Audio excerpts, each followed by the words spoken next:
Hola, ¿cómo están a todas y a todos? Espero que bien, que les haya ido muy bien en el parcial y principalmente que haya sido parte de un proceso de aprendizaje que continuará.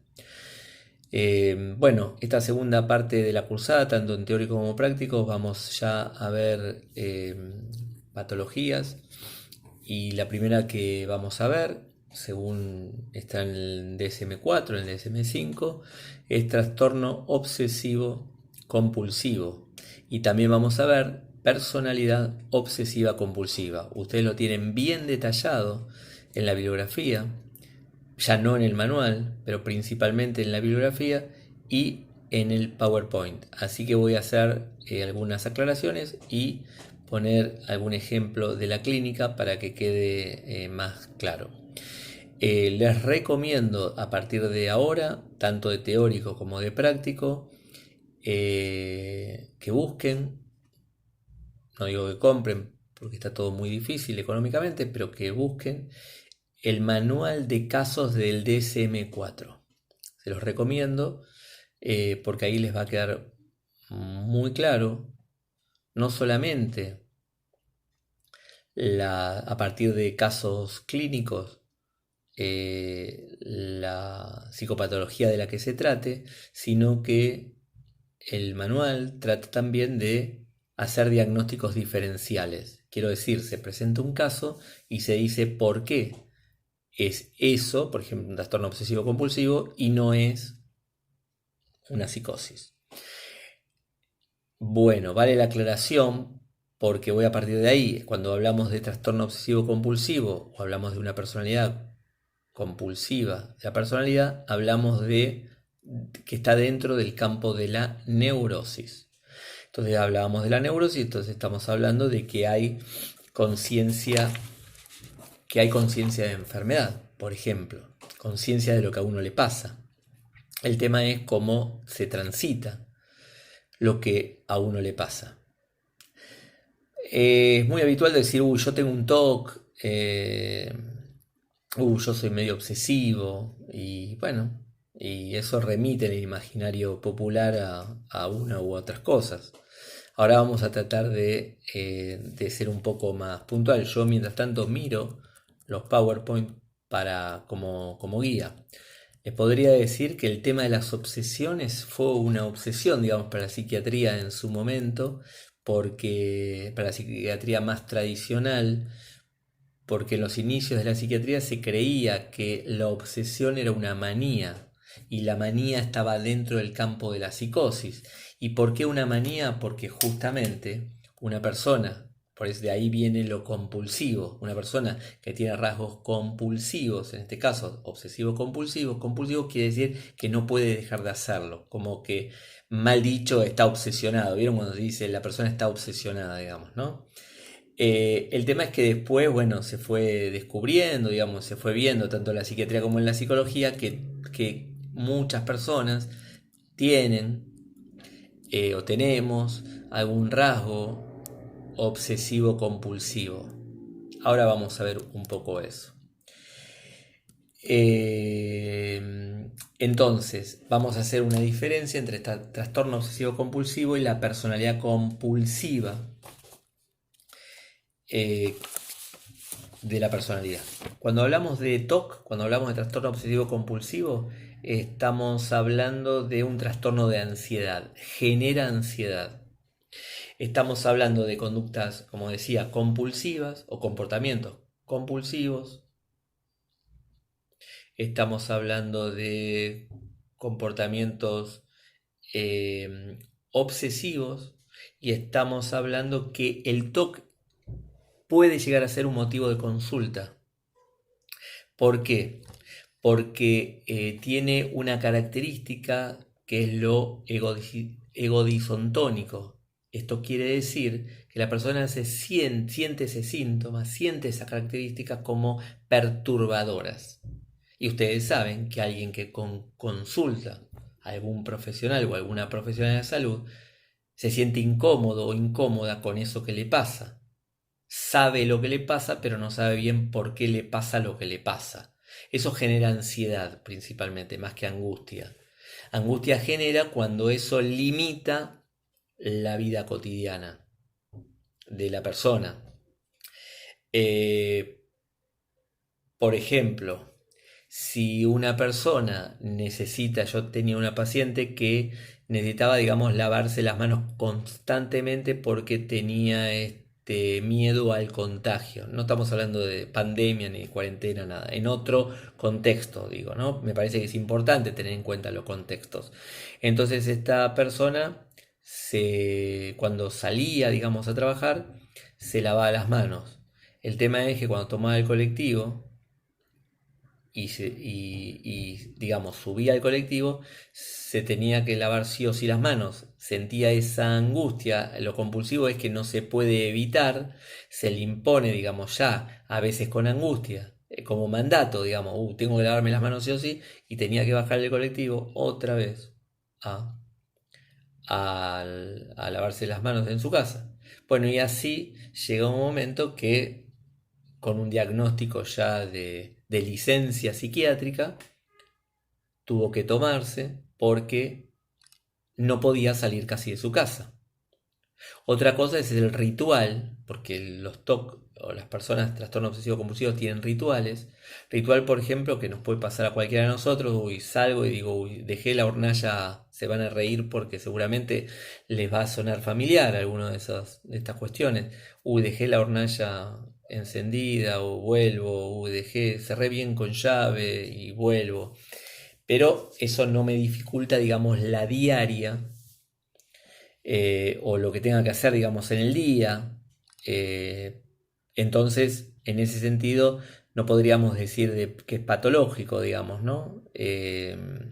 Ahora, es como decir, bueno, yo soy así, pero el TOC, digamos, eso lo atormenta y no le permite hacer lo que quiere o lo que debe hacer. Un caso de TOC se los cuento como muy rápido. Una vez una vecina, digamos, en ese momento tenía 65 años por una cuestión generacional y por una cuestión, digamos, de dónde venía familiarmente. Nunca había hecho terapia, no creía. Ella decía, yo no creo en los psicólogos, como si fuera una religión. Y bueno, decía que estaba con mucha ansiedad porque el hijo me dice, me parece tiene TOC.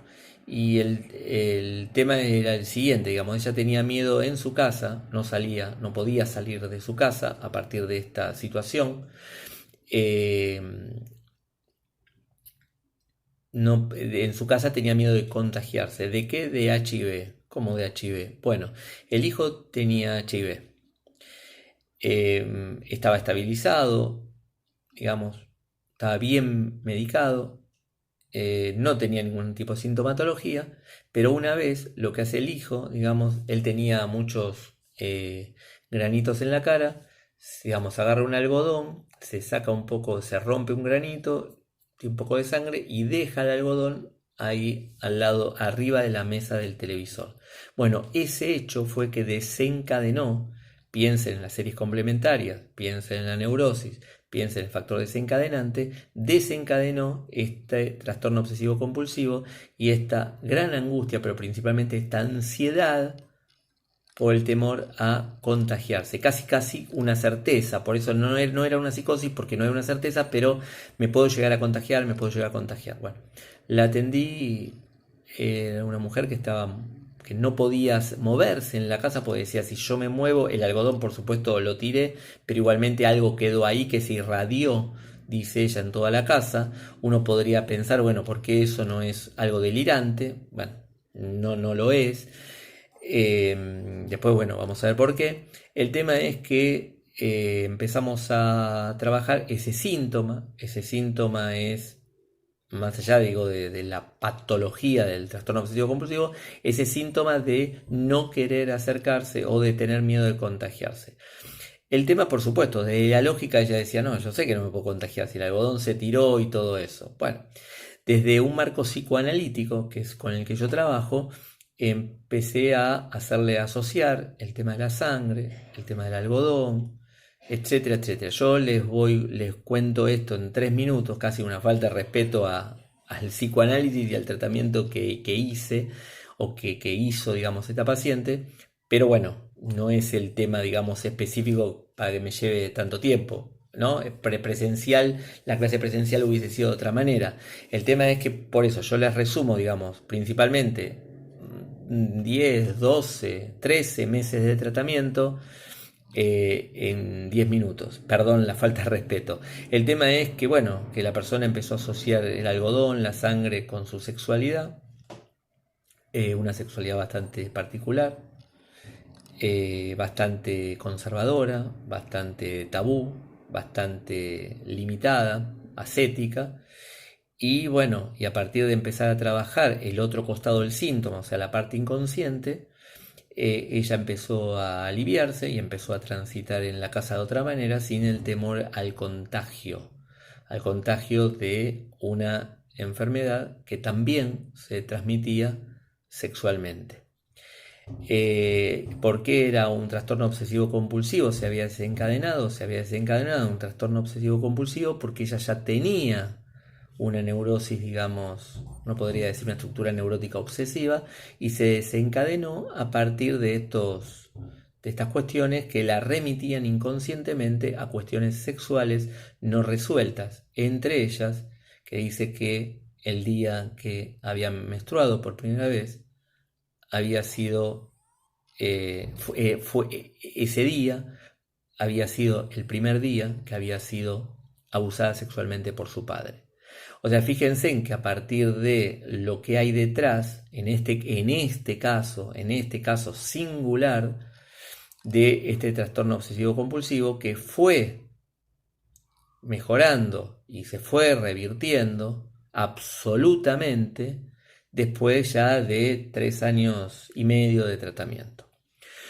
Bueno, y después está la personalidad obsesiva compulsiva. Los psicoanalistas decimos neurosis obsesiva, pero bueno, el DSM-4, el DSM-5, o sea, la psiquiatría dice personalidad obsesiva compulsiva y está dentro de lo que se llama trastornos de personalidad. Nosotros vamos a ver en alguna clase que hay 9 tipos de trastornos de personalidad, este es uno de ellos. Estamos hablando de que hay conciencia de enfermedad, que hay rituales, pero que eh, la persona no le atormenta esto. Los rituales son privados. Es muy difícil que alguien diga, sí, yo, no sé, este ritual que yo decía de la llave o de las baldosas. No sé si vieron la película de Jack Nicholson. Bueno, ya me voy a acordar. Pero bueno, trata justamente de un neurótico obsesivo, ¿no? Ay, no me acuerdo. Bueno, perdón. Eh, en la que él pisa algunas baldosas y otras no, digamos, ¿no? O sea, las personas que estamos muy atentas, que tenemos bastante ojo clínico, nos damos cuenta cuando una persona hace rituales, por ejemplo, en un colectivo. Me pasó hace un año que observé a un pibe, un adolescente de 16 años, digo, uy, pobre pibe, está haciendo rituales y estaba tan ensimismado en sus rituales, digamos, de movimientos, que él no se daba cuenta, se había abstraído hasta del contexto.